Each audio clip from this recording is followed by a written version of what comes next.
Hi friends, வாங்க வீடியோக்குள்ளே போகலாம். இது வந்து நம்ம ஏரியாவில் உள்ள நாகம்மா கோவிலுங்க. நேற்று பௌர்ணமி இல்லையா, அதனால் நேற்று காலையிலேயே நாகம்மா தரிசனம்லாம் முடிச்சுட்டு அப்படியே ஆசிரமத்துக்கு கிளம்பிட்டோம். ஆசிரமத்தில் போய் நாயர் தரிசனம் முடிச்சுட்டு அப்படியே அம்மன் தரிசனம் முடிச்சுட்டு பாபாஜியோட ஆசீர்வாதம் கிளம்பியாச்சு. நேற்று வந்து சண்டே இல்லையா, அதனால் பசங்களையும் கூட்டிகிட்டு போயிருந்தேன். ஆசீர்வாதம் வாங்கிட்டு வந்துடலாம் அப்படின்னு சொல்லிட்டு, அதனால் பசங்களும் நானும் நேற்று ஆசிரமத்துக்கு கிளம்பிட்டாங்க. போய் ஆசீர்வாதம் பாபாஜிகிட்ட வாங்கிட்டு தம்பியும் அவங்க அப்பாவும் வந்து காலையிலே கிளம்பிட்டாங்க. என்ன ரீசன் கேட்டிங்கன்னா, தம்பிக்கு திங்கக்கிழமை எக்ஸாம் இருக்குது அப்படின்னு சொன்னதுனால தம்பி காலையிலே கிளம்பிட்டான். நானும் பாப்பாவும் ஈவினிங் டைம் வரை இருந்து என்னால் முடிஞ்ச அளவுக்கு அந்த அன்னதானம் கொடுக்குறது இந்த மாதிரிலாம் கலந்துட்டு நாங்கள் எங்கள் தான் வந்தோம். நேற்று பார்த்திங்கன்னா ஆசிரமத்தில் பயங்கரமான கூட்டாங்க. எப்போயுமே கூட்டம் நல்லாவே இருக்கும். பௌர்ணமி டைமில் கிரிவலம் வந்து ஃபுல்லுமே சாப்பாடு கொடுத்துட்ருப்பாங்க.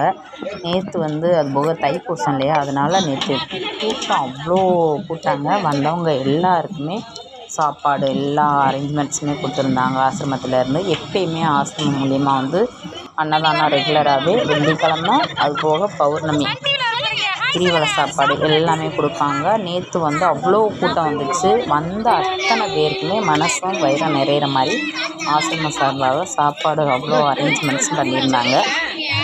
எப்போவுமே நம்ம போய் ஆசீர்வாதம் வாங்க போயிட்டோம்னாலே பாபாஜி வந்து சாப்பிட்டீங்களா கையில் பண்ணிட்டுருப்பாங்க. இப்போல்லாம் சொந்தக்காரவங்க வீட்டில் கூட கேட்குறதெல்லாம் கிடையாதுங்க. எப்போயுமே நம்ம ஆசிரமம் வந்து ஒரு தாய் வீடு மாதிரி.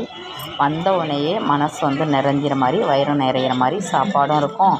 நம்மளுக்கான பிரச்சனைகளுக்கும் ஓரளவுக்கு தீர்வும் இருக்கும். அதனால் ஆசிரமத்துக்கு போயிட்டு வந்து எங்களுக்கு ரொம்பவே பிடிக்கும். நீங்கள் யாரெல்லாம் ஆசிரமம் வந்திருக்கீங்க அப்படின்றத கமெண்ட் பாக்ஸில் சொல்லுங்கள்.